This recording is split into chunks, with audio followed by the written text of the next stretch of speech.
Hey, asshole. Yeah, you. Look, if you're going to jump, jump. Otherwise, use the bridge like everyone else. You're screwing up the traffic down there.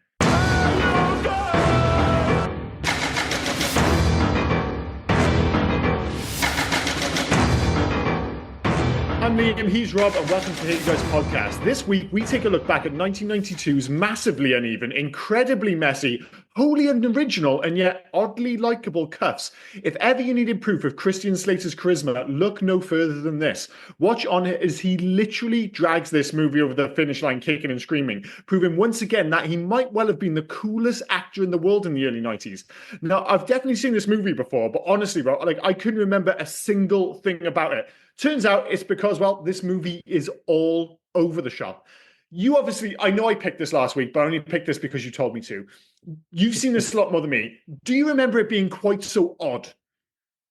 I always remember it being odd, but I've always remembered loving it. And spoiler alert, still do. And I know I picked Fight Club last week, but what a palate cleanser after Fight Club. It really was a palate cleanser. It really was. Yeah, Don't get me wrong. Make no mistake. I know you'll probably give this. I'm going to guess the exact same rating that you gave Fight Club.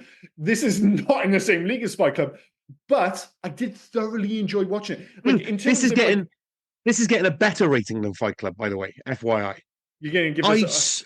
I thoroughly enjoyed this more than Fight Club. Fight Club was fucking boring halfway through and stuff like that. We said it last week. I'm not going to go into it again. I enjoyed this more, and this is where we differ in regards to these. This kind of film brings me joy. I really enjoyed it. I loved it. I did. I really enjoyed it too. However, there is that part of me, that movie fan, that that wannabe critic that cannot possibly put this in the same fucking ballpark as 1999 David Fincher masterpiece. It doesn't even belong in the same conversation, which I think is absolutely fine because they're completely different movies.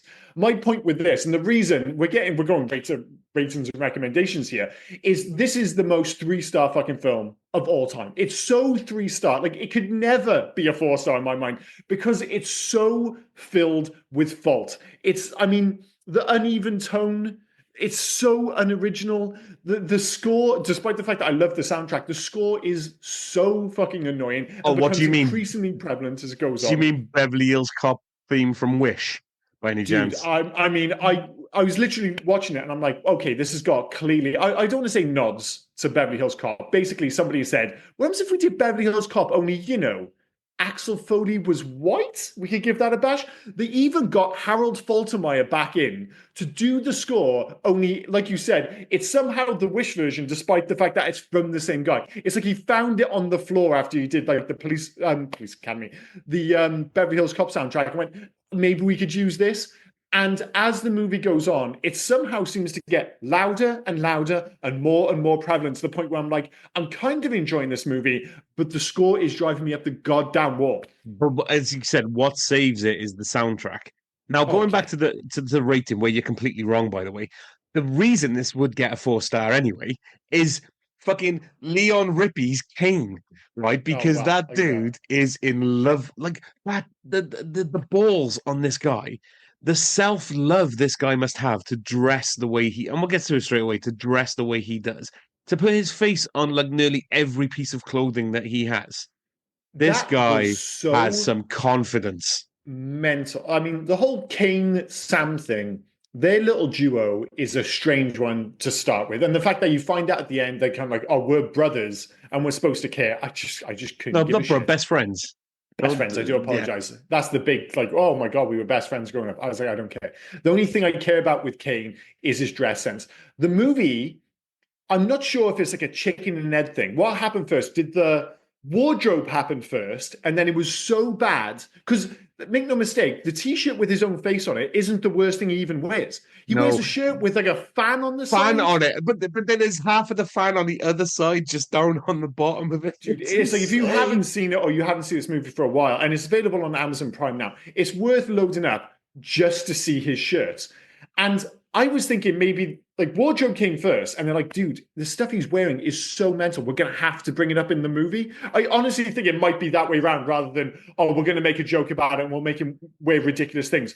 But honest to God, I don't know which way around it was, but it's an odd joke in a movie with loads and loads of really odd fucking jokes. Yeah, And that's like my major issue. Like, I mean, I know, you're maybe reviewing things from a different place. This movie made you happy, which is fair enough. You give it 4 stars.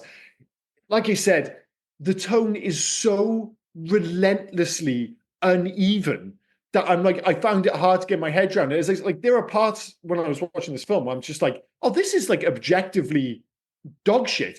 But in a weird way, because it's pretty well directed, it's got good actors involved. But the closest thing I could come to as a comparison is Tango and Cash, a film which, I mean, that literally was directed by 3 people at different times. This film has the same vibe where it keeps shifting round tone and vibe and everything, where it feels like there were 3 directors and 3 screenwriters all involved at the same time, and they've just kind of pushed this movie together. But that didn't happen. But oddly, like Tango and Cash, against all odds, it kind of fucking works. And I can't figure out the alchemy involved. I think it's accidental, but it works one way or another. I've got no issue in any of that. My big issue is the I want to say the plot of the bad guys. Like even the Yeah. big thing, like they killed George's brother, and that's why George goes on a tear. And I get that. I mean, you've got to go on a tear if they killed your brother. But their big thing at the end is because they're selling stolen art. So I can't differentiate why Sam Jones wants to buy a district to control this district to sell stolen art. The only thing I can think of is he wants cops in his pocket, but they only cover the. He can't control like the real cops would still have to come in at some point because they're Mm-hmm. only protecting. They're like a fucking gated community security guard for like a district of San Francisco. Or the thing I describe, kind of compare them most closely to, is like a slightly nicer version of the mafia. Like you all Yeah, have to pay them basically for protection. And the weirdest thing is this whole patrol special thing, which is a really weird plot device for this film. One of the many odd things about this film, it's a real thing. And yeah, the last patrol special only went out of business in 2024, just last year. It yeah. feels so antiquated, but in San Francisco, because of the district system, it was still a thing. All it does for this movie is complicate the fuck out of the plot, and it pushes aside 2 of the most important things in the movie. Ted, who I actually thought was just starting to be awesome before he's completely abandoned, and his love interest with Maya, which obviously we'll get to. That is like just, it starts off, and I'm watching this film like, oh, this is going to be like a romantic comedy slash cop movie. No, Maya's going to disappear now for 90% of the movie and then just show up at the end. Oh, we're married, we've had babies, we're just going to do it as an epilogue. It's fucking bananas because they spend so much time with this convoluted patrol special system and this bonkers bad guys plot, which the only thing comparable to it is another film you picked. And I know I picked this, but you really picked it. Men at Work. Super low key, kind of, let's be clear, dumb as fuck. Like, are you guys after drugs? Are you after art? I love with these films. Why do you want to buy the district? What are the financial benefits? It doesn't make any sense to me. I love with these films that you try to throw me under the bus. You picked this, definitely you picked it. I did pick Men at Work, Oh but no, to no, be no! fair, And like I yeah, said, right, this is one of these fantastic films you pick, and these are some of my favorite ones to do on the podcast because it's so easy for us to spend 90 minutes tearing this movie apart because there's so many issues with it, and then at the end of it, we both go, "I really fucking enjoyed it," and me, they're the best. It's almost like if you do like a 5-star masterpiece. This is the reason we haven't done stuff like fucking Shawshank, or my brother was talking to me today. He's like, "Why have you not done Heat?" I'm like, it's almost gonna be boring, and us kind of sitting there going, "Yeah, this is really fucking good for like." I This is the film I want to talk about. Cuts, I can man. imagine that wasn't a conversation with you and your brother. It was probably, "Oh, I don't want Rob to fucking tear Heat apart." Like, Well, there is always that danger where I'm like, "Oh, this is like a stone cold masterpiece," and then you're going to be like, "Oh, I just thought it was really boring." I have to spend 90 minutes now defending a fucking awesome movie. It's absolutely bonkers. Whereas, like, at least whether we finish on 3 stars, 4 stars, even if it was like 2 stars, 4 stars, I think we can both agree there are plenty of threads to pull out with this film because absolutely. Like it's the a one mess. big one is, and I was going to ask you this, right? Imagine we just met, and then I Mhm. drugged you, and then you Okay. haven't seen me since I drugged you. Mhm. Would you then rescue me? Because the next time you see me, Oh yeah, you're yeah, rescuing Ted, me yeah. from a Chinese laundry and then buying me guns and Mhm, then mhm, going to a shootout with me. I've just drugged you, mhm. and then 2 days later, that's happening. But it's fine because they had their buddy fight. They had their buddy fight. It's You the know, buddy Ted fight. Ted Ted opened with the open palm slap, which was a bold move by Ted. And I had my concerns about Ted, played by Tony Goldwyn. I was like, is Tony this guy Goldwyn, yeah. going to be lame? And then all of a sudden they have that fight. It was almost like a low key version of They Live, where it really did feel like a proper scrap between Yeah, guys. yeah, And yeah, you yeah. imagine that that kind of builds that camaraderie. It's like, oh, we've had that fight. He could have thrown me under the bus with the other officer, but he didn't. He had my back, and suddenly you kind of got that like kind of partner bum chum thing going on that cops, I assume occasionally have in movies. So I can kind of buy into that. What I can't buy into is that you take the time in this movie to establish Ted, to establish their relationship, and then him to just disappear for 60 minutes because you're too busy dealing with this ridiculous plot. And it's a shame because there's another one of those reasons where I actually think there is, you're obviously, you said you're going to give, I think there's a 4-star movie in here screaming to get out, but it's just too messy. There's just too much in the way, sadly. And a big part of that, and I'll keep coming back to the whole tone issue, it's like even they have that great fight with him and Ted, and then 2 minutes you have that drug sequence with him on the stairs. It turns into the Three Stooges. Like nothing rings When comedic alarm bells to when the me. music hits and he goes bong. Oh, dude, I was just about to say that. Nothing rings comedic alarm bells for me more than when you add sound effects to a movie. I'm like, Yeah. that is like the complete antithesis of comedy as far as I'm concerned. And it's like, even right at the end of the film, when I was like, it's the bit you were talking about then when Ted comes to rescue him and he's doing the cool thing when he's mumbling and they're doing the subtitles. It was kind of clever. It's almost like, what happens if Ferris Bueller was a bit of a prick? That's kind of what this movie is. Yeah. And I was like, oh, dude, I'm starting to really love this movie. And then they did a dog fart joke. And I was like, oh, man, that was Oh, come fucking on. No, lame. no, no, no, no. No, I'll give you the drug, right? But Mhm. Howell not fart, I laughed at. And my wife laughed at it too. Like, it was No, a good no. joke. Well, that's the thing.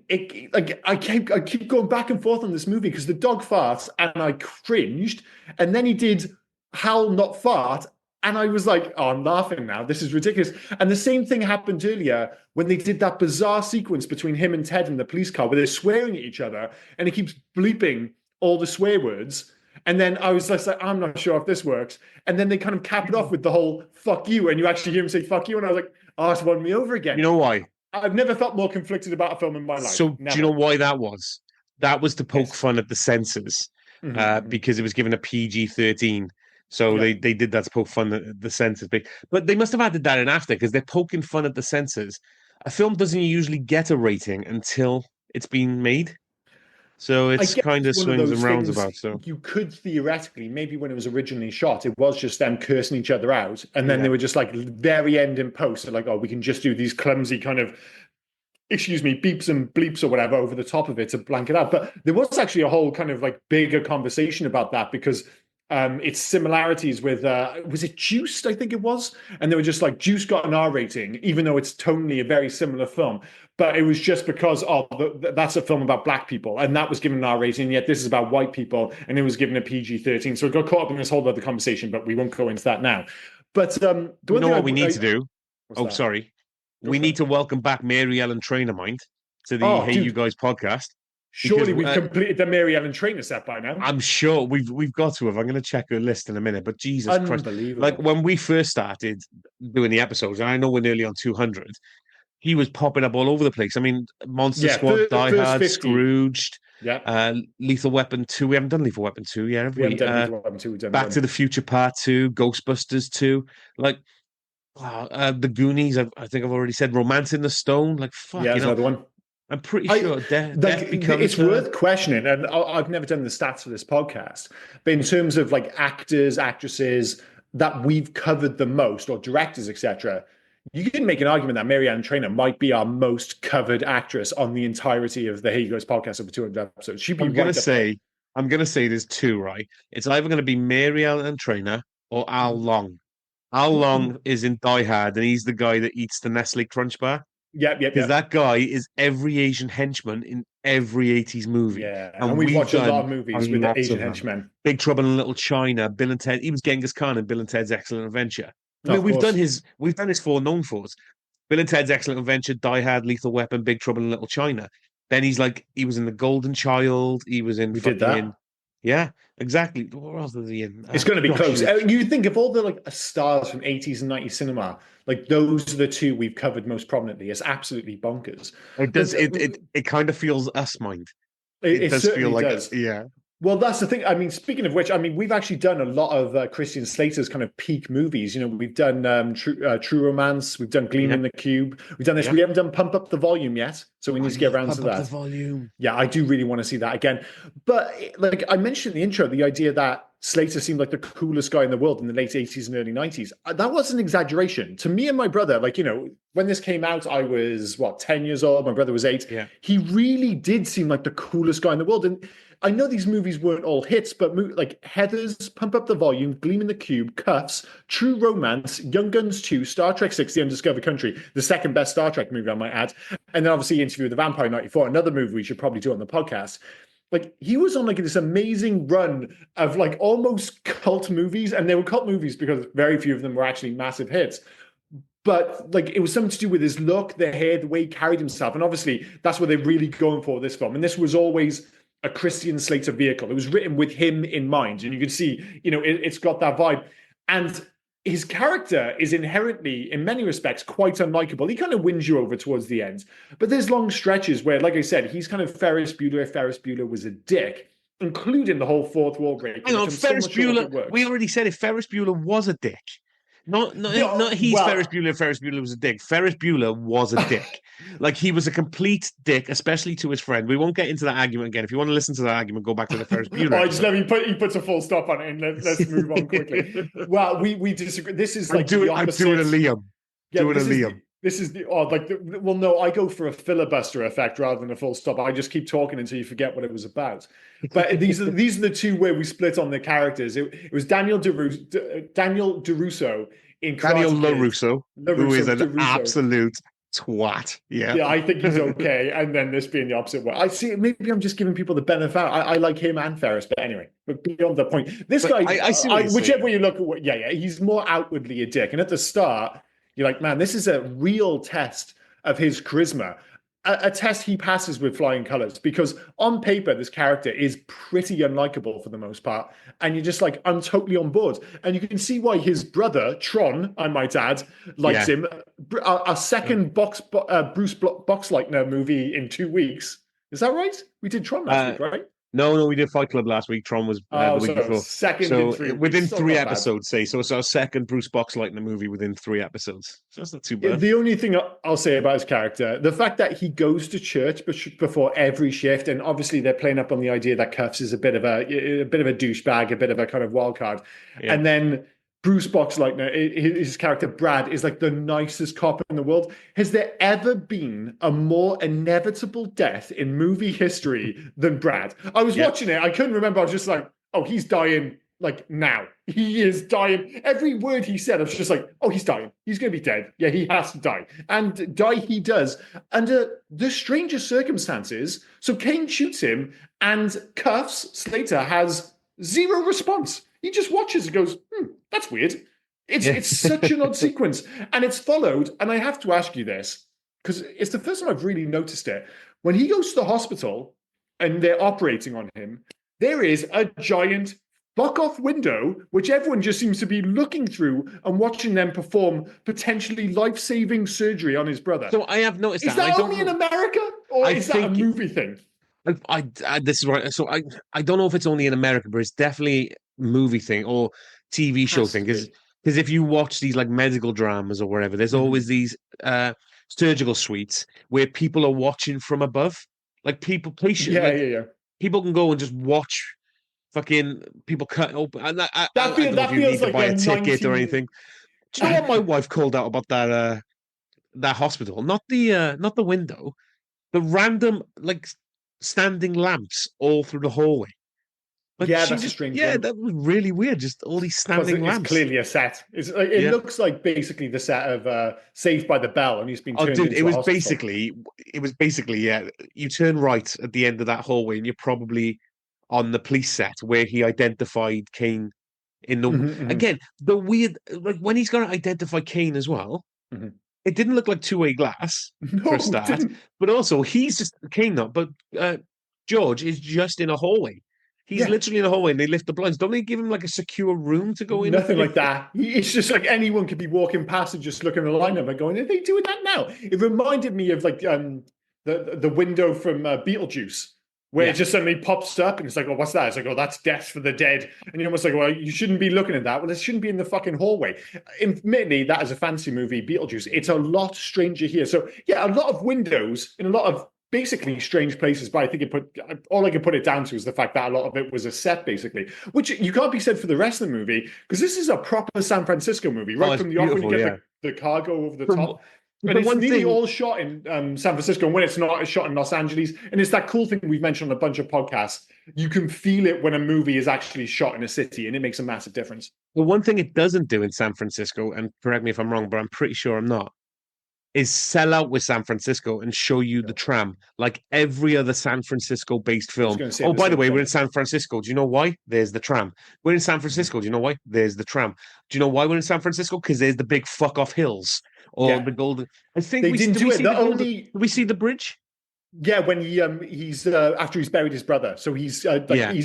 when he shows up to bury his brother and he's dressed just Oh, the like bridge is in totally the whatever. background, yes. The And bridge then in the fucking background. Sam Jones comes up to him and goes, I'm sorry this is a bad time. Can I buy your district? My brother's just in the ground, dude. Like, It's if I'm not very gonna think strange. you're bad guy, I'm thinking you're a bad guy now. You've literally just come up to me at my worst moment and said, I by the wasn't way, sure if you were a bad guy, yeah. but now I am thinking you're a bad guy. Sorry, that was a weird Wreck-It Ralph No, that's fucking reference. really good. Do you know what you said But as yeah, well? sorry, just to your Oh, go point on. quickly, I really thought it was going to be when you had that opening shot and it's got the dipping hills and everything, and it reminded me with that view of like Vertigo and a bunch Yeah, of other San Francisco movies. I thought it was exactly that kind of like so San Francisco movie where it's like, oh, look at the sights. And don't get me wrong, Vertigo does that. You have the scene at the Redwoods and all this other nonsense.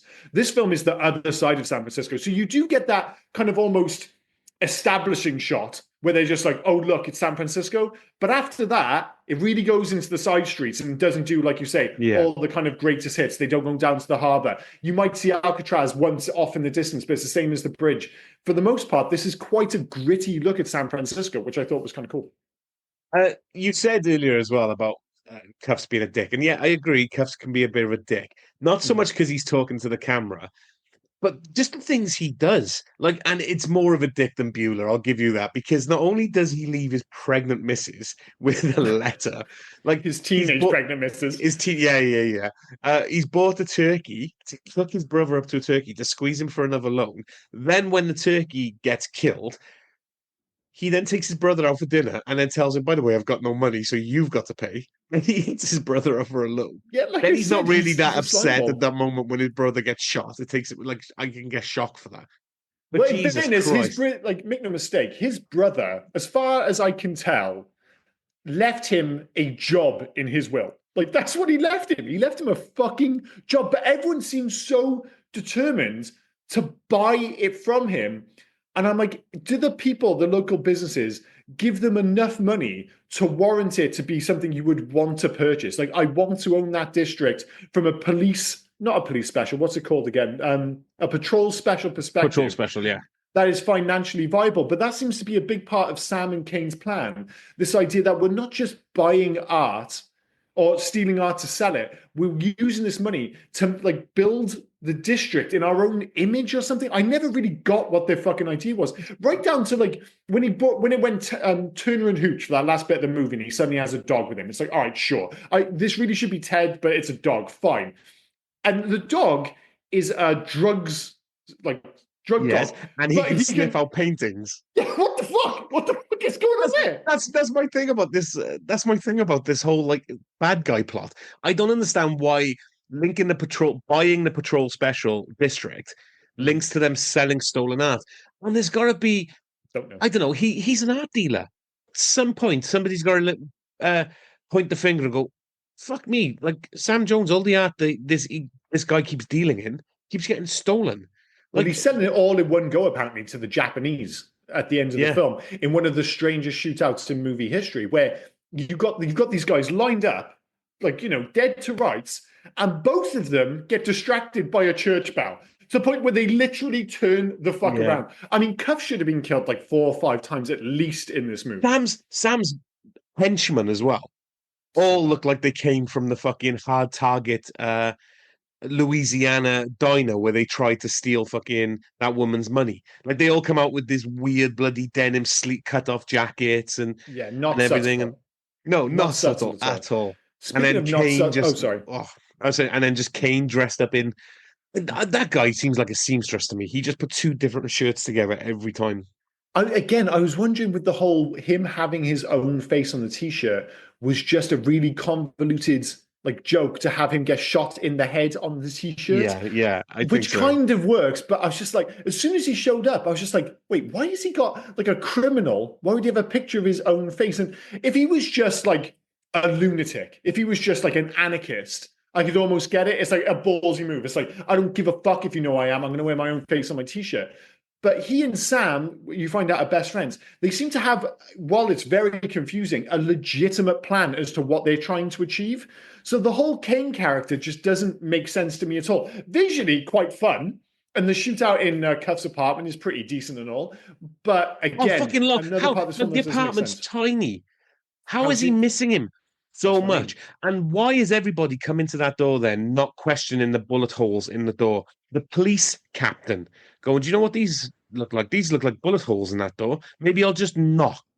Yeah, well, that's the thing. Even when like Maya's father and mother show up, and nobody seems to question it until they go into the flat and see the dead body and all the bullet holes. It's like, dude, the door is shut to fuck. It'll be out in the hallway. There'll be bullets in the fucking drywall everywhere, and they just show up and everything's fucking chill. It's odd, and like you said, and now that the whole Maya thing is a bizarre one. We have Yeah. to deal with the fact that okay, Before we go into the my own, because I'll take us a minute. I just want to yeah, mention the shootout one more time. Sorry, of course, go because for I it. don't want us to get off track now when we No, no, talk no, about no. Maya. Um, the the shootout kind of got me as well because that's the loudest silenced weapon in cinema history. Oh yeah, I'm assuming that fucking thing was loud. Then Cuffs finally finds his gun. And it throws in the comedy bits as well that you said, like they throw in the water pistol and he looks at the screen and says that does that thing and squeeze it, and then he yeah. throws the lamp and the lamp doesn't throw. That was And then he actually gets quite his a good physical joke. That was quite yeah, good. and then he gets the gun and kills Kane. Yeah, and But just to be clear, we talked earlier about uneven tone. It's like you get these kind of like visual gags and the hijinks and this audio and stuff, and then when they shoot the guys, it's like something out of a fucking Verhoeven film. Like they yeah, get shred. Like he has no qualms about gunning motherfuckers down. Like no qualms at all. are you telling me none of the neighbors rang the police as Yeah, well? none of it. Oh, I mean, oh, they did nobody show got. up, the police, admittedly, Yeah, they but showed up because the captain called them when he yeah, good finally point. figured out there was a dead body in there. Because apparently, again, bullet holes in the door do not give it away. And how many people are getting hit outside in San Francisco with stray bullets? Because Kane blew out every fucking window in that house. Yeah. No, he just went insane. It's a very strange shootout. Yeah, But like the action sequences, if you take away the fact that they don't often make sense, and again, uneven within its own film, you have that sequence and there's a million bullet shot and it's all kind of silly. It's fun. It's fun. Don't get me wrong. When you stop and think about it, you're like, well, that was ludicrous. Also, how many bullets does he have in he reloaded once, admittedly, but that was only because he had him dead to rights and you knew he was going to be out of bullets. But he shot like 7,000 rounds. It wasn't far off Predator I know. shooting at the fucking jungle sequence. But then the end, when Kuffs is the name of the film, is having the shootout with Sam, it suddenly feels like an old-fashioned western where Sam's trying to shoot him and he just kind of like rolls his way around the back and he's Yeah, just the better shot and he just turns around and smokes him. And it was almost like this like ultra realistic shootout where he's trying to shoot him but he's all over the map because that's not what he does, and all he has to do is slide around the side and then he just fucking ends him. I was just like, man, that was brutal, but it was kind of cool. But it's the complete opposite of the shootout with Kane, which is just fucking bananas yeah. popcorn nonsense. So I love yeah, very, very I strange. love the laziness of the writing as well, where it's like, we got too much going on, so we don't want to explain. Like Puffs went, I don't know, his brother taught him how to shoot, or his brother taught him how to fight. So we're just going to say he's a natural at everything. Like, Yeah, kid, you're yeah, a just natural at awesome. shooting. Kid, you're a natural at fighting. Even when he offers to fight Bill fairly, I say in quotes, for the district, he should have lost Mhm. that district straight away because his first thing to do was to kick Bill in the nuts. Well, he Like, just that's said a not fair fight. fight. Yeah. Yeah, but he said a fight.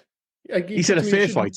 He said if you beat me in a fair fight, I guess what determines a fair fight? Because once you not square getting up, kicked in the nuts. I, it's strange. Like if he kicked him in the nuts, like out, like out of the blue. But when he said like, "All right, we're fighting now," and he kicks you in the nuts, there's no like rule against it. So I don't know. But I think it's a if bit. I that think he just outsmarted if that's the case, my kid has won every fair fight him. that he thinks we've ever had since he Fair was enough. 2. He See, has maybe he your side of the argument is coming from a man who's been kicked in the crotch a lot recently, so you're going to be yes, less yes, understanding, which yeah. is fair enough. But this film, as you said, is massively unoriginal throughout. I mean, it cribs from Beverly Hills Cop most prevalently to the point where Cuffs literally wears the same fucking coat. I mean, it's Pretty got a big much. K on They it just as well really for yeah, Cuffs. I yeah. know it's not for Cuffs; it's for like some Texan football They team. just replaced But the D with a K kind of thing. But Yeah, I was like, really, K for cuss? I mean, it's a little on the nose. It's got like this. The one of the strangest sequences in the movie is actually the ledge sequence with the suicide jumper, yeah. where I mean, that's like a take on Lethal Weapon, if nothing else. And I don't know if that sequence directly inspired Freak on a Leash by Korn, but it's such an odd sequence where he turns around, he stops him from jumping in his own weird way, and then he decides to pull a gun on him. It's not explained at all why he would do that. He shoots him as he jumps off the ledge. What the fuck's going on there? And as he shoots him, it goes into weird slow motion. And it reminded me so much of the bullet from Freak on the Bullet Leash, the time. Korn bullet time thing. Yeah. But as the bullet's going, Cuffs is tracking it with his eyes from the gun through to where it hits him. I'm like, what is he, fucking Superman? It goes through the chair and hits him in the side. It's kind of cool visually, but also, wait, why is this fucking happening? Yeah. And that's often the question you have to ask when you're watching this film. Why is it happening? I don't really know. Is it fun? Kind of, yeah. I think all of that was just to give this heartfelt scene, and we'll get to it now. This heartfelt scene in the hospital then, where Maya comes to check on him. And Mm-hmm. then now I know how old she was when she filmed it. It's a bit odd when she says, George, you've got a hard on. Well, they're clearly fucking because she's about to have his kid. So Yeah. if you're going on her actual age and she's pregnant, they must have been going out for at least a year. Which the fact is, when So they were filming this, in this, she's a college student. Yeah. yeah. So she's supposed to be like 18, 19 kind of thing. Because Yeah. college is different in America than it is over here. So she could be like anywhere between 18 and 20, basically, which makes sense. And don't get me wrong, if you're just watching it and you don't know, you don't ask any questions because she was a model and she's very striking. She does look about 18, 19, 20, something along those Yeah. lines. When they were filming this, and there should be a warning sign when you watch this film, alert jailbait, because she was 15 when they made this. So I thought that as well. And, So during principal photography, she was 15. okay, Not that yeah. this makes anything. But then during actual filming in 91, she was 16. And then in Which release, over she was here in 17. the UK is actually okay.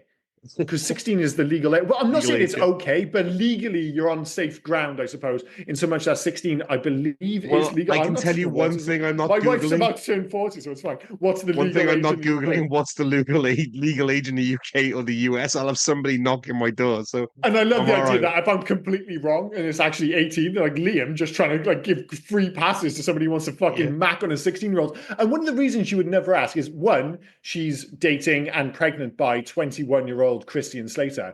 Yeah. But then she's also later on in the film, after they've supposedly broken up, she's with some dude, Robert. Who's Robert, you ask? I don't know, the 35-year-old businessman macking on a Yes. 15-year-old girl. What in the fuck is going on in this film? And It would apparently, never get made now. It would never get made.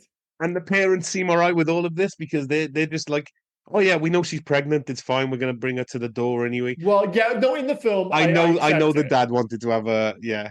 Yeah, And no, I, right. We have to accept in the film that she's supposed to be 18, 19, and she's pregnant. It's like, okay, fair enough. But yeah, she was very young when she made this. I mean, But yeah, but admittedly, it's kind of that thing because we've grown up with this film, so this film is aged as we oh, have. yeah. So Well, that's the I thing was when you watch I it. was Like, 9 when this film was released, so I'm all right. I'm good. yeah, and I don't think Yeah, anyone watching it, like, you wouldn't blame anyone for, like, they tell you she's in college, and because she was like a model, and she's like obviously super pretty and stuff, she doesn't look 15. So it's not weird if you don't know it, if that makes sense. It's not like you watch it and you get like weird vibes because she looks like 20 years old. But when you do know the research, and apologies if anyone's finding this out and it's going to ruin the movie for you, Yes, she is 15 when they or 16 when they finally started filming. And the opening sequence is them just dancing around. She's in her underwear in the kitchen. By the way, does anyone ever do that? Does anyone just dance in the fucking kitchen with their other half? I don't know. Maybe it's a young person's game. No, no, no. Who knows? That leads me to a good question, right? Because I, I had it written down. You just said, does anyone actually dance in their underwear in the kitchen? When we recorded our Terminator episode, I didn't know any psychotic people listen to headphones in their own home until I found out you do. I do So often. after watching this film, you've got to be the same psychotic person that wears goggles in the shower. Like I Well, got a feeling he that's you. has a moment in this film. So, right, this all happens back No, to no, no, back. don't skirt the question. Do you wear goggles in the Well, of shower? course not, because I'm not a serial killer. So, right, back, this all happens in the space of like 2 minutes on screen. Just again, as I'm getting on board with the film, I'm like, I fucking like Cuss. I'm really enjoying this film. When he goes to buy flowers for Maya, he's just raw dogging his money in his pocket. He just takes the notes and just puts them in his side coat pocket. Nobody does that unless you're stealing something. It's insane. Then he's wearing goggles in the shower for what reason? Nobody fucking knows. He throws sweet corn into the pot like, dude, that gets my OCD Yeah, maybe more than yeah, because the anything else in water this movie. splashes out. And then when Maya and her parents, when he thinks it's just going to be Maya at the door and he's going to get some action, he just eats toothpaste. He doesn't rub it against his teeth and spit it No, back out. no, he He puts it on just one tooth. Like eats he's got one toothpaste. manky tooth. He just puts it on one like manky tooth, and he Yeah, thinks, and like, you then know but what, then he this will just help. swallows it. Who the fuck swallows toothpaste? He did two things that really upset my wife.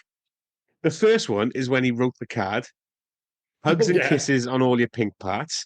Like classy. she audibly groaned at that. Yeah, And then it was the toothpaste thing then as well, because he didn't put it away or anything. He just left it on the fucking tabletop or it wherever was it it was. really was the sweet corn that got to me. But yeah, like to bring it back to the whole Maya thing, it's quite strange because if you remove the age thing, they do have chemistry on screen Yeah, together. yeah, But she's abandoned, and it's such a shame because one of my favorite sequences is there's a really sweet sequence when they're both on the phone, and I love the way they shoot it. It's like a split screen, but it's not perfect. Your arm kind of curls over into the other part of the screen, and it includes one of my new favorite songs of all fucking time. So we already mentioned the fact that the score for this film is kind of ass. It's, as you so yeah. eloquently put it, it's the Wish version of Beverly Hills Cop. The soundtrack is dope, but specifically Greg Tripp, I Don't Want to Live Without You. I watched this movie yesterday. I have played that song about 20 times, and I have to do it on YouTube because inexplicably it's not on Spotify. My wife loves it so much that we said if we ever get remarried, Seal and Heidi Klum style, we're going to have this as our first dance. And we're like, Nice. do you know what? We've never actually had a song. So we've just like chosen this as our de facto song after watching Cuffs. It's Greg Tripp's I Don't Live Without You, and that is my wife and I's not new song, our only song is this song. That's how much I love it. The only thing that came close on this podcast was Kenny Loggins and Meet Me Halfway from Over the Top. Oh yeah, yeah, yeah. I fucking So, love. oh, I lost you. Are you Oh, there? sorry. Yeah, I'm Sorry, here. I'd lost sound for a second. No I worries. fixated on a song as well. Mhm. Great song. I'm not denying that. But for my song, it was "She Takes My Breath Away" by Eddie Money. Another When solid one. he's preparing the house and when he's Yeah. doing the psychotic corn thing and he's doing the Mhm. silk, the black silk sheets and everything. Fucking corn, dude. But I love that song. It's just it's quite a It's a really good and song, but since I yeah. listened to it, since I watched since I watched this film, I've been listening to it on a daily as well. I fucking love that song. Yeah, it's. I don't think there's ever been a greater disparity for me. Certainly not when I think of between the score, which I hated, and as the movie went on, I hated more and more. As I said earlier, it became more Yeah, and more prevalent. Versus the soundtrack, which I really love. But I can that song in only particular, that's become a thing now. Make no mistake. I can only think of one other film we've done on this podcast where I fixated on the actual soundtrack as well, Mhm, and that mhm. was The Wraith. Like Oh yeah, yeah, yeah, yeah. most of those songs on the Wraith were fucking 80s bangers. Like but not 80s bangers as in like everyone's heard them. It Yeah. was again like the Wish version, but the really good Wish Yeah. version of it. Like It's like the ultimate version is like Rocky Four or something like that, where yeah. everyone knows the songs. You're like, oh, that film has just got all the 80s bangers in it, or Transformers, the animated movie, that's Yeah. got a bunch of bangers. But yeah, every so often you get like the one that always stood out for me was because I hadn't seen it for a while before we did and it was like I think it was like the second or third movie we ever did on the podcast. But when we did Monster Squad, Yeah. and they've got that fucking amazing what you call them? Rocky Four has loads of them. Montage. Montage. Thank you very much. The word just dropped out of my head. They have an amazing montage in the middle of that film, and it's just got this awesome song, which I just totally forgotten about it. And I was just like, man, it's just another reason that Monster Squad's fucking dope. I suppose. So, I suppose. I suppose that's not a word. I suppose. Jesus Christ, I've forgotten how to so speak. My apologies. it's funny with this film as well because if this film was to live on in the zeitgeist, Mhm. really the only reason it would is the fact that it was Ashley Judd's first film. Whenever you Yep. Google Cuffs or you look at trivia of Cuffs, Ashley Mhm. Judd's first film, Ashley Judd's first film. It's like fucking hell, okay. I get it, it was her first film, that's fine. Bless her. She was in two scenes. She was cowering with her husband, who Mhm. again looked about 60 years older than her, Yeah. when Kane is, and why is Kane wearing a fucking mask? Mate, we know it's you. Like literally, we know it's you, dude. But yeah, We're gonna have to assume that's a fashion thing rather than anything else at this point. if ever there was a guy that aged into his, should we say, face, it was Leon Rippey. Mhm. That Mhm. guy has never been young, but as he's gotten older, he does look more like, Well, you do get these guys that they come out, they come out the blocks looking like 60 years old. You think of like Leslie Nielsen or oh, what's his name from Train Space and Automobile, Steve Martin. And obviously the yeah. white hair plays a part, but they always look like 50, 60 years old. And then all of a sudden, when they did reach 60 years old, but 40 years later, you're like, oh, he looks exactly the same. This is insane. He's just he's just one of those guys. Like eventually his age catches up with his face, which Fuck me, is he like, changed as sucks for a well. long time. But then when you suddenly get to 60, I was like, God, you look really good for 60. I have no idea what happened in that year because obviously Cuffs was 92, but then he was the Doctor Woodward in Universal Soldier, which we've done on this podcast. Oh, yeah, yeah. The dude Oh, with the dude, I totally glasses forgot and the that. really like Yeah, yeah, yeah. yeah, and what a change. And it might be the fact that he's not wearing multicolored outfits or he's walking around with the hookerest of hookers, I'm guessing. Well, there are a few hookerist of hookers. There's the stakeout sequence when they're sitting in the car and they're watching Kane see what he's up to, and he comes downstairs with two women, and everyone's like, "How did he get those women?" Like they're having a Yeah. genuine conversation. I'm like, "You mean the hookers? I Yeah. assume with money." Like, I don't think it's got anything to do with looks. They are the most hookeriest hookers I've ever seen in my life. And I was like, Yeah. "How did he get those fine ass bitches?" It's like what he paid for them. Obviously, what the fuck is going on? He just took the money from the paint shop he just robbed and rented two women.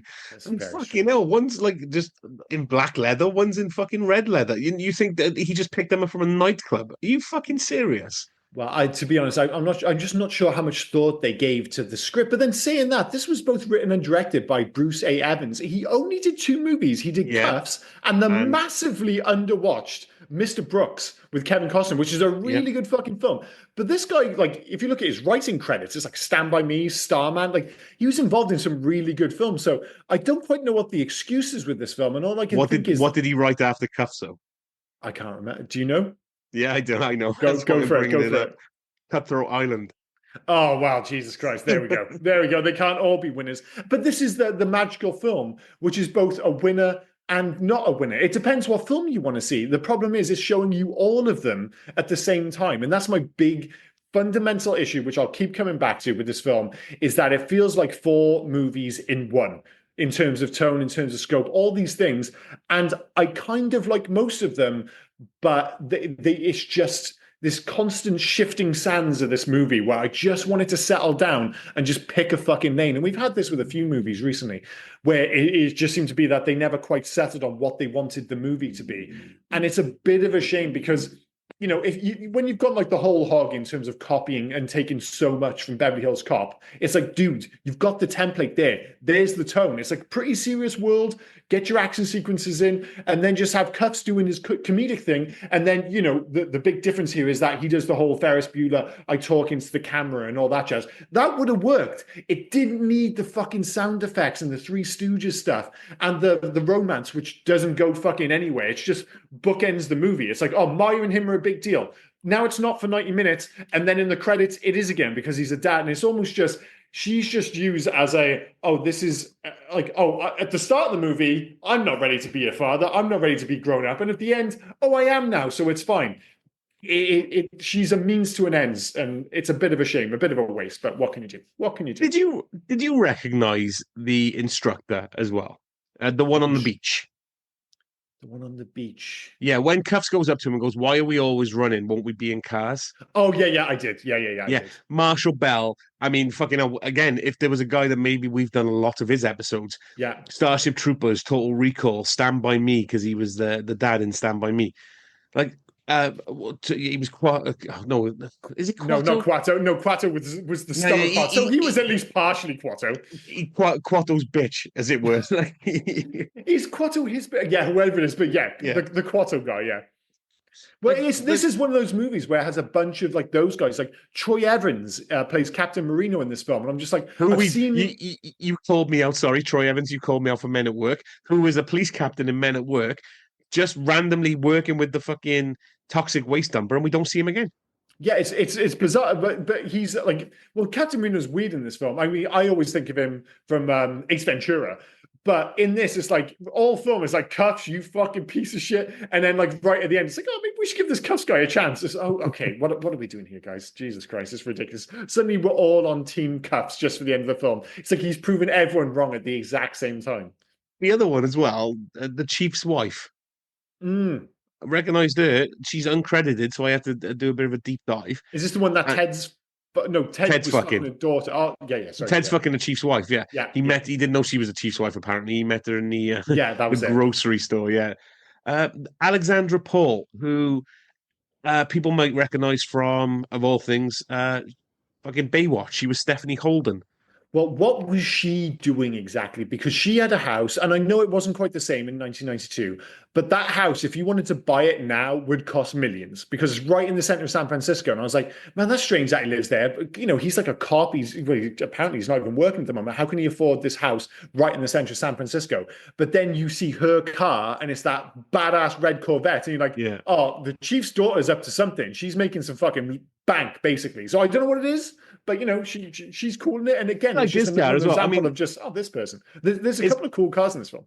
his car didn't stop, or I liked his car, and I liked Kane's car. I mean, anything that was Kane's car's convertible, badass. apparently. That Yeah, looked like a was that a Corvette as well? It was like a it looked black one. like It had a similar it looked look. like a Trans Am sort Oh of thing. yeah, I think it might have Yeah, been a Trans Am actually, but I was go- I just want to bring this up very briefly because I was depressed at when it was released. You know, in like the sequence where the guy is about to jump and he again, you wouldn't get it now. He's just like fucking jump or use the bridge. Like yeah. people would be really defensive about that now because so many people jump from the Golden Gate Bridge to commit suicide every year.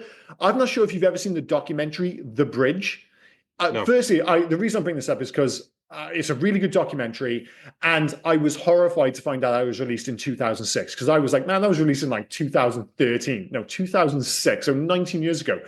But that documentary, if you get a chance to watch it, it is horrifying. It is about people, you know, committing suicide. yeah. But they've got this camera on the bridge all year round, and the opening sequence is just the bridge off in the distance, and you just see this little dot come off the side, and you suddenly realize you've like that is a person actually committing suicide. That's not done for I effect. know. It's just like Yeah. that wasn't a special effect. That was a dude jumping off the bridge, and you're just like, holy shit. So yeah, it was more of a sidebar to say if you get the opportunity, watch 2006's The Bridge. It's a really good documentary, albeit somewhat harrowing for obvious I say, reasons. if you get a chance, watch people jump off a bridge. Yeah, I okay, know it's a weird sell, right? In yeah. a weird way. That's the thing now. I've got to this point where I'm like, is that everything I want to say about this film? That's a weird way to end it, but I think I'm done.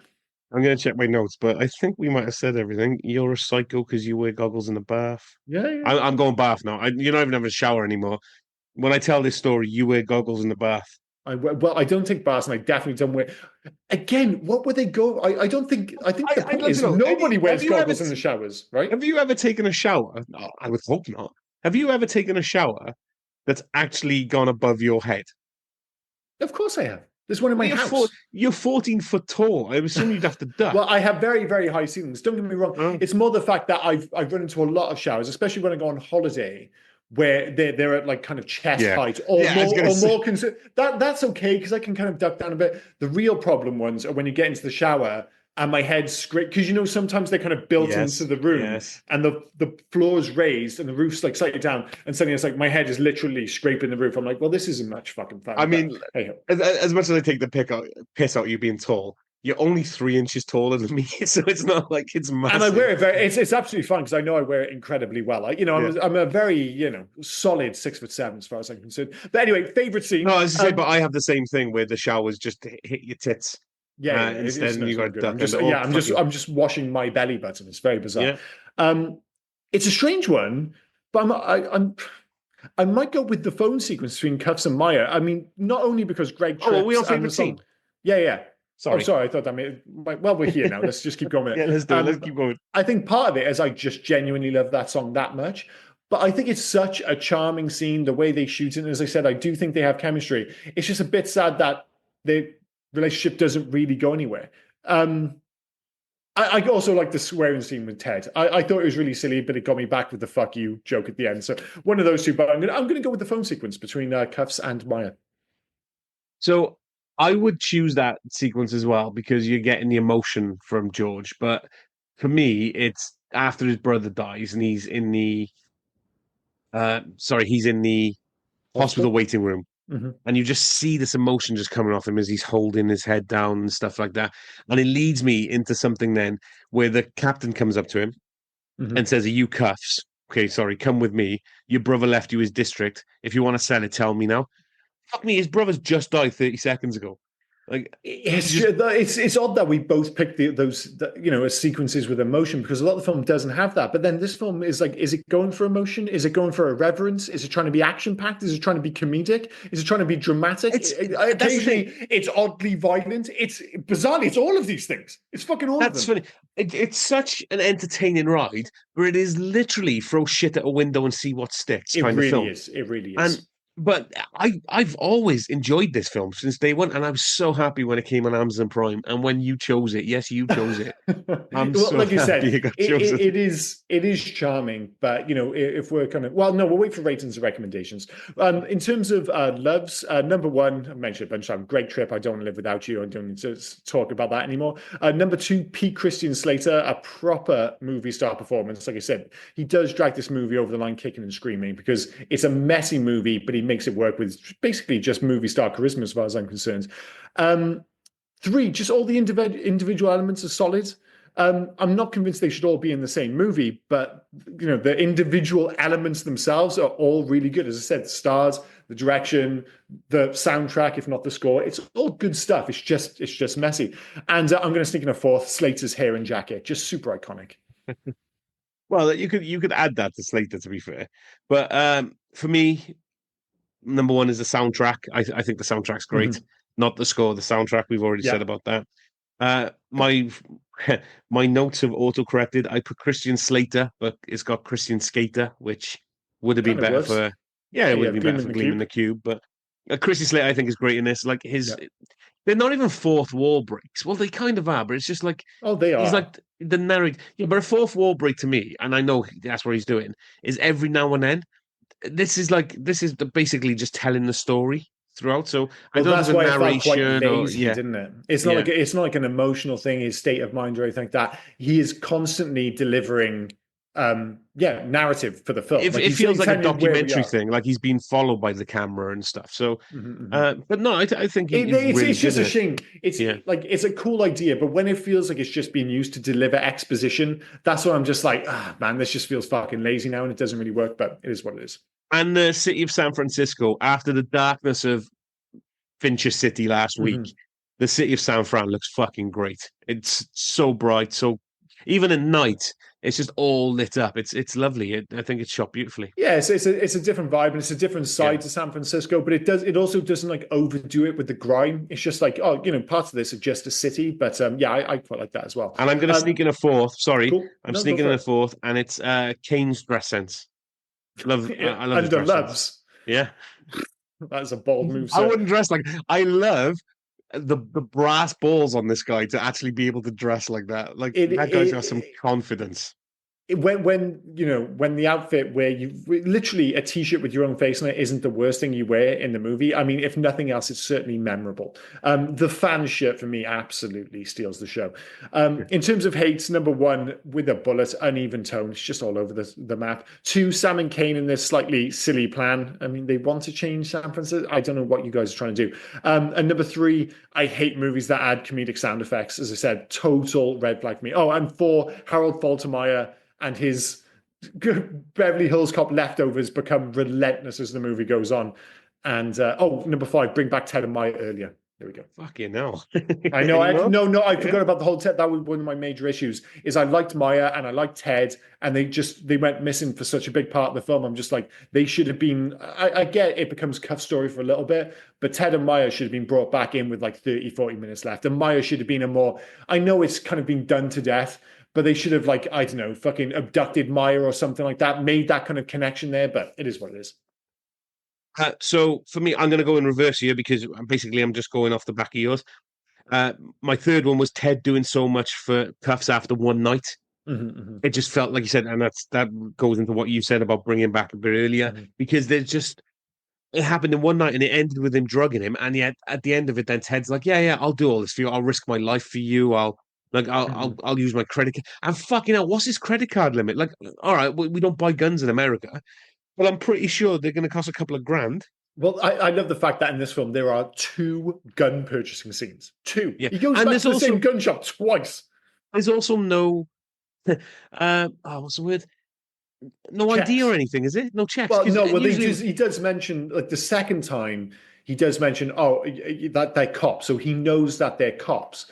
I'm still not sure if cops can just go in and start buying a fucking arsenal of weapons. I don't think that's legal even in 1992. George is 21 years of age. He goes in and says, "I want a gun with a lot of bullets. Give me two." And the guy goes, "Bless you, son."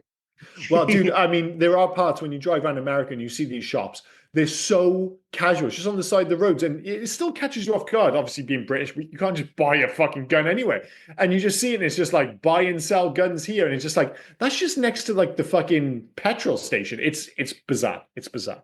My other one then was the bad guy plot. It seemed really weird. And to end, and I even forgot it. I've watched this film loads of times. I completely forgot it was stolen art again because they mentioned Mhm. so much about it being drugs, Yeah. and then it's a land grab plot, and he's thinking, "Oh yeah, it's all of this." No. It's just they want to buy a district to play coppers whilst they're selling stolen art. It's strange. Again, I wonder like the whole chicken egg thing because Kuffs has the paper really early in the film and it has an article and he brings kind of attention to it about the stolen art. And then Yeah. that narrative, again, like Ted, like Maya, disappears for the whole film and then just pops up in the final sequence. Like, are we supposed to? Did I miss something? Am I supposed to care? One thing I may have missed something, but one thing I definitely didn't do was give a fuck. My third one then is patrons of the district was so wishy-washy. Like, my Mm-hmm. God, they were just fucking like, oh yeah, you're not doing anything to protect us. No. Okay, you did one thing right, so we're gonna sign up for the next 10 years. Like, hang on now. He's The done whole one thing thing felt right. Like, stagey. yeah. But then, like I said, the whole patrol special storyline felt. I guess they were using it to differentiate it from other films, but for me, it just felt like needlessly convoluted, if truth be Yeah. told. I say Any that's my three. alternative titles for Cuffs? Yep, we have a few. So Brazil was Cop by Chance. That's not bad. I was Yeah. trying to actually decide if Cuffs is a good title because you can see again they wrote this for Christian Slater, and I guess the idea is like, oh, we're going to make a Cuffs franchise if this hits big. But when you watch it and you don't like, if you don't know anything about the film, you're like Cuffs with a K, well, it's like police cuffs but with a K. Like it doesn't make any sense.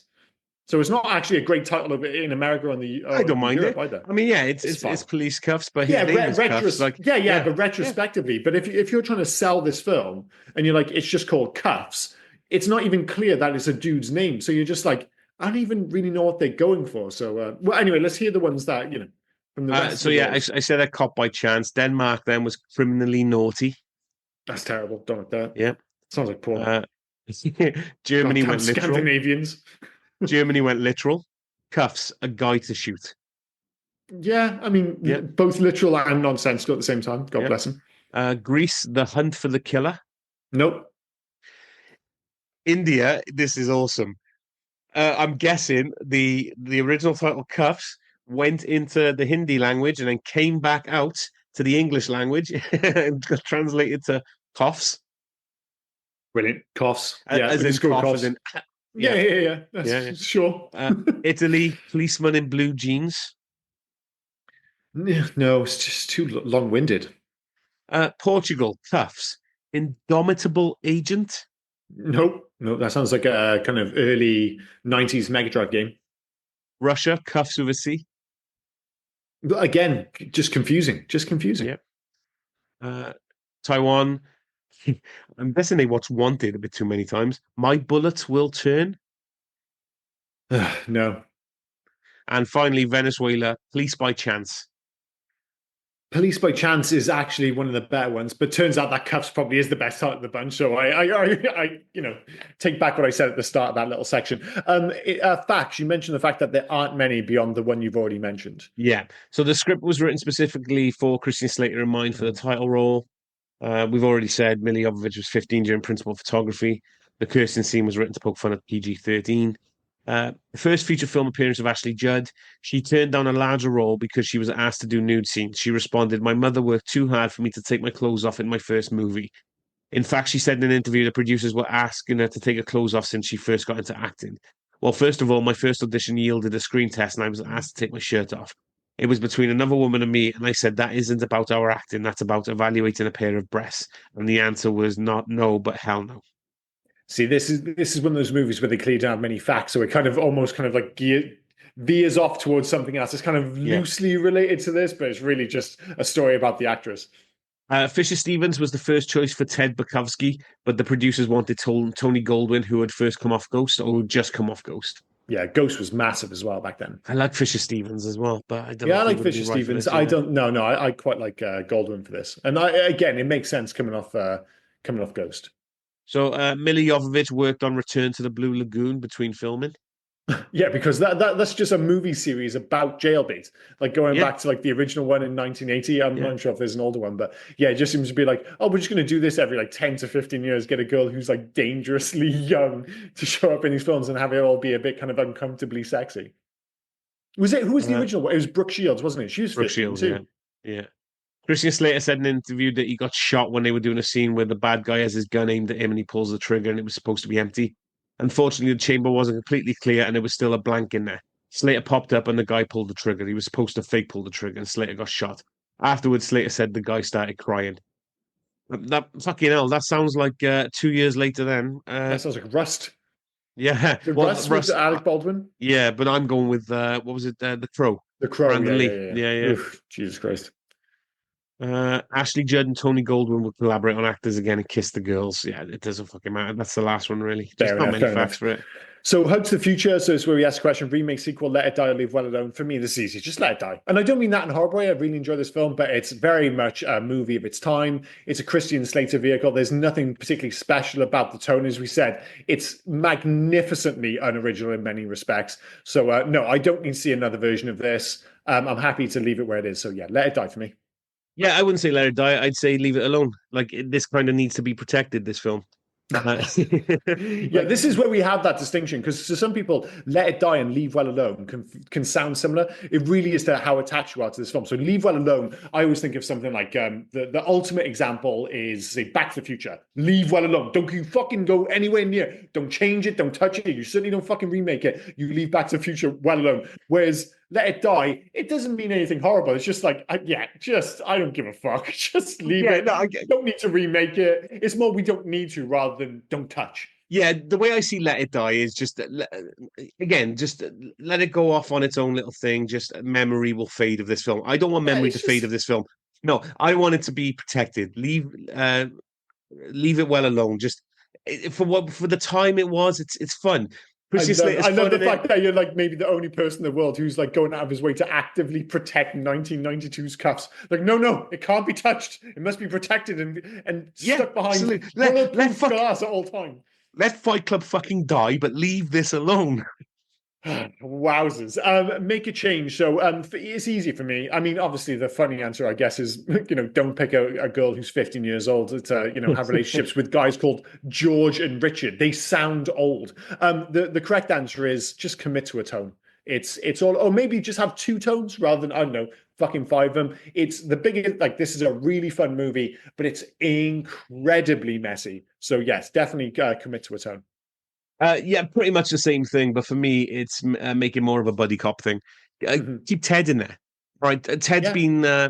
Ted's been suspended. That's fine. That means he's got more time to wander around Mhm. with George. And at the end of it, then Ted joins the district and I don't know runs the other district because they've now Yeah, yeah, bought yeah. one. So Yeah, I think as you said earlier on, just you need more Ted really. So I would Yeah, put Ted in more it. Ted, more Maya, those Yeah. both. So for video games, unsurprisingly, there wasn't a Cuffs video game. We've not really mentioned the success. I mean, this was not a big hit. It wasn't a complete No. flop. I think it was like a 10 million budget and went on to like 21 million, but it was seen as like Universal were on this run of perceived flops, and this was part of that, of course. But again, no Cuffs video game. The easy answer is basically Rockstar. Like you want to do a small scale GTA, but just like a DLC style, just a corner of San Francisco with much lower stakes.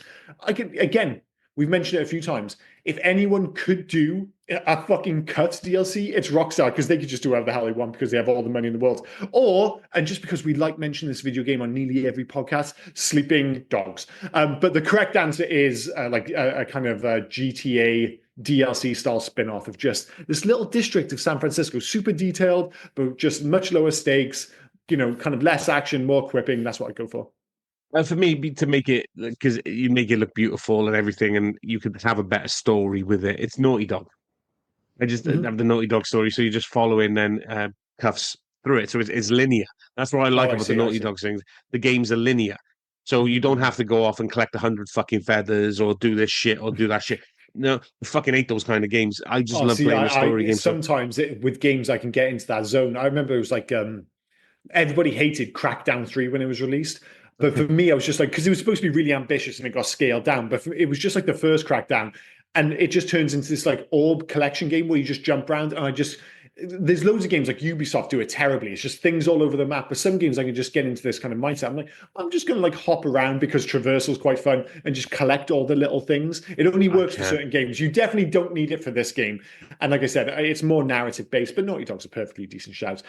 Best and worst of IMDb. I'm assuming this doesn't have the 4,000 plus reviews, or was it 6,000 plus reviews that Fight Club had last week? I'm going to guess at like, I don't know, 110, maybe less?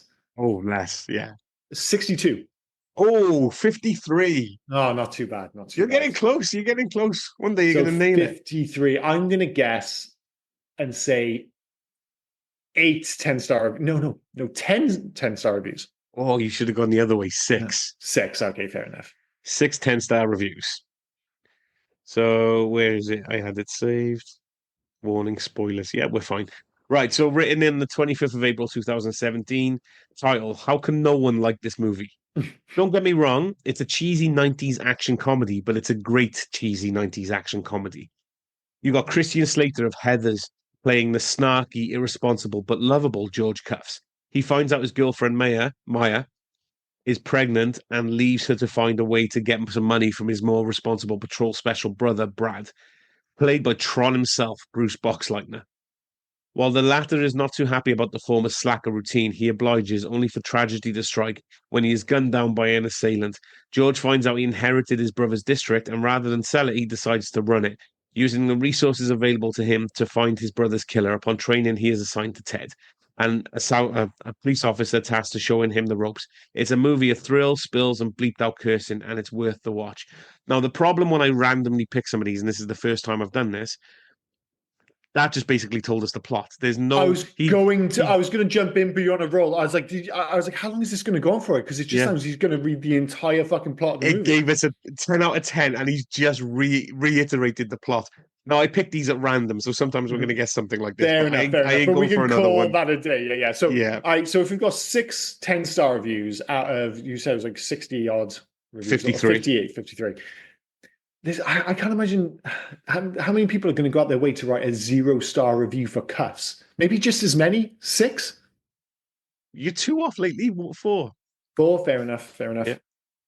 Uh, so this was written on the 30th of November 2008. Title being "Why isn't this in the bottom 100 anymore?" I just love the idea now that this is just the same thing again. It's just the movie. It's just a synopsis of the movie and just like 1 star. My roommate in college dragged me to this piece of crap, and I'm ashamed to say I actually paid top dollar to see it.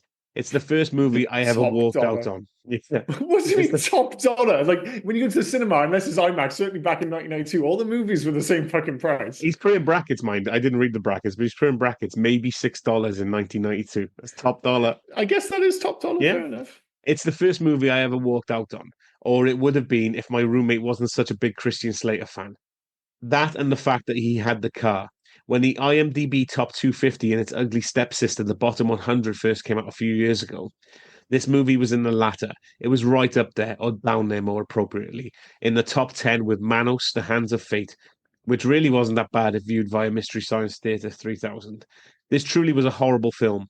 In a year that also produced Reservoir Dogs, Army of Darkness, A Few Good Men, and The Unforgiving, this movie should be the forgotten, and for good reason. The It's Unforgiven. stuck. I'm not having you mispronounce The Unforgiven just because you don't want to see it. No, he's put it and The Unforgiving. Okay, fair He's done enough. it. Sorry. Yeah. Okay. Don't give me shit. I thought that was just like a sly dig at the Unforgiven. I was just like, oh, No, dude, come on.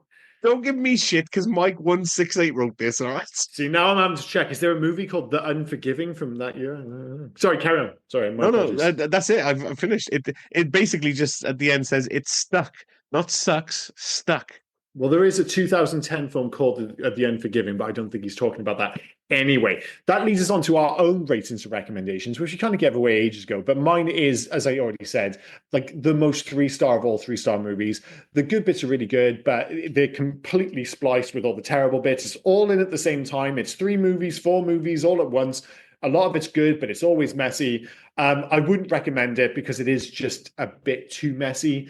I'm not sure if everybody be able to get over that, but it is driven fundamentally by a fantastic star turn by Christian Slater. So it's not one of those films I would tell somebody not to watch, but I'm not going to go out my way to tell them you have to see it. But yeah, it's 3-star. I had loads of fun despite its myriad of faults.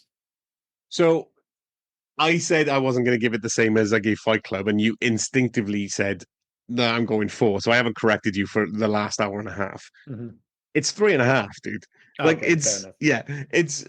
it's not amazing. It's You not can't shit, give but this a 4-star film. no, but it's It's not. better. It's better than middle for me. And I would recommend it. I actually have recommended it. My friend Gareth texted me on the weekend and said, "What film should I watch?" Because I was watching Cuffs. I said, "Well, you should watch Cuffs. It's on Amazon Prime." So he watched it. He texted me back and he said he enjoyed it. Fair I enough. recommended it to Dave. Dave wasn't as receptive, but I get it, but the reason I would say this is like a 3-star, and I always think of that as middle of the road, despite the fact that I guess technically middle of the road would be 2.5 stars, but I don't like. For some reason, I'm more open to the idea of 3.5 stars, but you not hate you but hate I, half but stars. I specifically hate 2.5 stars. I just don't. I don't like that. If it's middle of the road, I'm more than happy to give it a 3. But the reason is like for everything good, it's often immediately followed by something really dumb. Like I could never quite love this film, and I could never quite hate this film because every time something terrible happened, it was followed by something good. But then everything good was followed by something terrible. So it just kept going back and forth to the point where, as I was just like, well, this is fun. It's dumb as a bag of hammers, but it's eminently watchable, really watchable film, despite the fact that it is a complete mess. So Did yeah, you read the 3 stars from tagline? me, 3.5 stars from you. Did you read the tagline? No, I don't think I did. When you have attitude, who needs experience? It's not the worst tagline. It's not the worst No, tagline. fuck tagline. That's going to be my mantra for the rest of my life. It's better than that is one thing it did better than Fight Club. I'll give you that. It's got a better tagline. They completely fucked the tagline on Fight Club inexplicably. They had the best tagline just sitting there waiting for them, and they picked that stupid like fighting mayhem and soap, whatever the hell it was. Terrible, terrible tagline. So yeah, that's been 1992's Cuffs. Now next week we don't need to do our little quiz because you know Oh exactly what it's going to be. no! We're playing the quiz. It's my pick next week for episode 200. I bet you can't guess what it's going to be. Who knows what it could possibly be? So we've mentioned it a whole bunch of times. And luckily, one of the listeners sent it to us on DVD, and it's going to break his heart. But literally, the day after it showed up, it just appeared magically on Amazon Prime, which was so bizarre. It wasn't like we were being cheap. You literally you couldn't rent it, you couldn't buy it digitally. Robot Jocks just wasn't around, and fucking this guy, like, so cool of him, sends us the DVD, and it doesn't just pop up on Amazon, but it pops up on Amazon Prime out of the blue. So if you would like to revisit or potentially watch 1990s Robot Jocks as ahead of episode 200 of the Hey Guys podcast, I both can't believe we're doing Robot Jocks as episode 200, but I also we've can't got to believe 200? that it's no. I'm more amazed that we didn't do it earlier. Like Robot Jocks is one of those weird films that played such a massive role in my youth, but died or at least stopped with my youth. I watched That's this because film we would maybe 10 times, but I haven't seen it for maybe 25 years, maybe more. We would have done it earlier if we could find it. Like you said, it's just Yeah, that magically was appeared part on of it. Amazon Prime. But we'll give him his credit. Stephen Dunn, the listener, he sent it Thank to you. us. Sorry, I couldn't So, remember his name off so the top of my head. we are going to. Sorry, Steve. So even though he sent it to us, but it's on Prime. I mean, we'll watch the DVD. Well, one of us has got it now. I think you've got it now because I've I've got it. Yeah, watched it yeah. already. So you got to watch the DVD copy. But it is going to be Stephen. Steve, right? Honestly, mate, I've got like what you have up in Edinburgh is this cool thing called Edinburgh presses. So they're doors, but behind the door, you think there's going to be a room, but there's actually just like a really shallow set of shelves, but they're perfect for DVDs. And I like my DVDs are always in pretty good order, but I went back to it recently because I bought quite a few. Like I've gone to this, like I've returned to physical media recently. And a big part of that's been the podcast, where I'm like, if I don't own it, I'm like, well, I could rent this for $3.50, or I could buy the motherfucker, and I've just got it. If it's a film I like, I prefer to actually have the physical thing because I just don't trust streaming or anything. And I built up quite a few, and I was like, all right, I'm going to sort out my shelves properly, tidy it all up. And Robot Jocks just looks great on the shelf. It's one of my favorite movies. So even if I do watch the Amazon Prime version, which whisper it is exactly what's going to fucking happen because it's just so much easier. God bless you for sending it. And I'm sure you probably like, I wish I hadn't bothered now just so it can sit on Liam's shelf. But live in the knowledge that it looks dope as fuck amongst my myriads of, because I've got excellent taste in movies and like, you know, fuck little bit ropey sometimes, little bit questionable. I would go to bat for my DVD collection or DVD slash Blu-ray slash 4K. Sorry, just one last thing on physical media. I've obviously lost the run of myself. I didn't realize until I brought it home because I watched The Thing recently on 4K. Yeah. So I was like, fuck this, man. It's one of my favorite films. I want to own it on 4K. I brought it back and I realized I now own The Thing on DVD, Blu-ray, and 4K. I was like, how the fuck did that happen? That's me with a bunch of films. Like Big Trouble in Little China. I've got it on See, we're all Blu-ray, Carpenter, man. Blu-ray, digital, DVD, and I'm pretty sure I got the You do VHS in my digital as mother's well. house. So you I do probably digital. beat me, yeah. So you'll have all four covered. But I mean, before rudely interrupted, I am trying to give Stephen Dunn his flowers, and I am going to say episode 200 presented by Stephen Dunn is going to be Robot Jocks because he sent it to us, mate. So his name's got to be there somewhere. Come on. Well, we'll say it. We're not going to put it in like the thing, which wouldn't make any sense. It's not going up on the podcast. We'll say it in the podcast. We'll say it. Yeah, yeah. Why do I keep shitting on Stephen? I'm the one with the DVD. Know. Thanks, Stephen. Jesus Christ, sorry, man. I think I might just be a terrible person. I think that might be the problem. I'm trying to rescue this. And I'm trying to tell her. So many problems in my life. I'm like, well, why is this happening? It's like, oh yeah, I'm a terrible bastard. I mean, this is quite all right though, because everyone I ever speak to usually says Liam's such a nice guy, and I just want to find one person who fucking hates him. At this point, it's gonna be Stephen. It's gonna be Stephen, yeah. So one person definitely hates me, but sorry, Steve. You will be in a group of one. Everyone thinks I'm awesome because I'm an absolute sweetheart. See, that makes me sound like a cunt as well. I think I am a terrible person. End the episode. Yeah, really should. So yes. Thank you for joining us for 1992's Kuffs. Please to join us next week for episode 200, brought to you by Stephen Dunn, Robot Jocks from It is 1990. I'm not making that up, am I? You are not. It is 1989. You are making it up. I am making. I thought it was a 1990 film. My apologies. I think I've gone out of my way to say that incorrectly like 6 times in the last minute. So 1989's Robot Jocks. Any other business? I think we're all good here. Yeah, no, we're all good here, mates. That's cool. That's a wrap, as it were. I've been Liam, he's been Rob, and you have been listening to the Hey Guys podcast. Cheers, guys. Bye-bye. Cheers, guys. Bye now. Oh, and before I forget, where can folk reach us if they were so inclined to? Well, you can actually reach us on Hey You Guys 80s at Facebook, Instagram, and on Twitter. But if you want to send us a mail, do heyyouguys80s@gmail.com. Send us in your recommendations. Send us in your thoughts about any of the episodes. Just literally talk to us. We'll have a one-sided talk with you on the podcast. Yeah. We're nice folk. Get in touch. But no, cheers, guys. Bye-bye. Cheers, guys. Bye now.